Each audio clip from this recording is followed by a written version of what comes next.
খরা, বন্যা ও লবণ। ডেপুটি স্পিকার অ্যাডভোকেট ফজলে রাব্বি মিয়ার সভাপতিত্বে সংসদের কার্যক্রম শুরু হয় সকাল 10:30টায়। শুরুতেই প্রধানমন্ত্রী সংসদ সদস্যদের বিভিন্ন প্রশ্নের উত্তর দেন।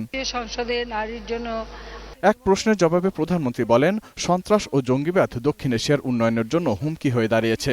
দক্ষিণ এশিয়াকে শান্তিপূর্ণ অঞ্চল হিসেবে প্রতিষ্ঠার লক্ষ্যে এই অঞ্চলের দেশগুলোর একসঙ্গে কাজ করা উচিত বলেও জানান প্রধানমন্ত্রী। টেরোরিজমের বিরুদ্ধে বাংলাদেশের যে কঠোর অবস্থান, এই অবস্থানটা বিশ্ব নেতৃবৃন্দ জানেন। বাংলাদেশ যে জঙ্গি বিরোধী ভূমিকা নিয়েছে এবং সেটা যে সফলতা অর্জন করেছে সে বিষয়ে প্রায় প্রত্যেকটি দেশই ভূয়সী প্রশংসা করেছে এবং এই ক্ষেত্রে সকলকে সব রকম সহযোগিতা করার একটা প্রতিশ্রুতিও আমি সবাইকে দিয়েছি এবং আমি এটাও বলেছি যে আমরা সকলের সম্মিলিত প্রচেষ্টা নিয়ে আমরা এই জঙ্গিবাদ সন্ত্রাসবাদ দমন করতে পারি।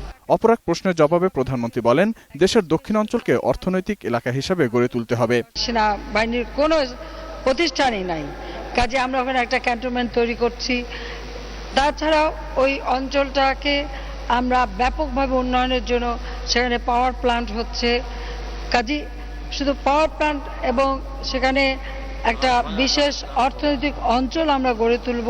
বর্তমান সরকার নারী বান্ধব উল্লেখ করে প্রধানমন্ত্রী শেখ হাসিনা বলেন, নারীর নিরাপত্তা তখনই সম্ভব যখন তারা আর্থিকভাবে স্বাবলম্বী হবে। আমাদের নারীদের যেমন শিক্ষার সুযোগ করে দেওয়া এবং অর্থনৈতিকভাবে স্বাবলম্বী করা। জসিম জুয়েল, 21 টেলিভিশন, ঢাকা।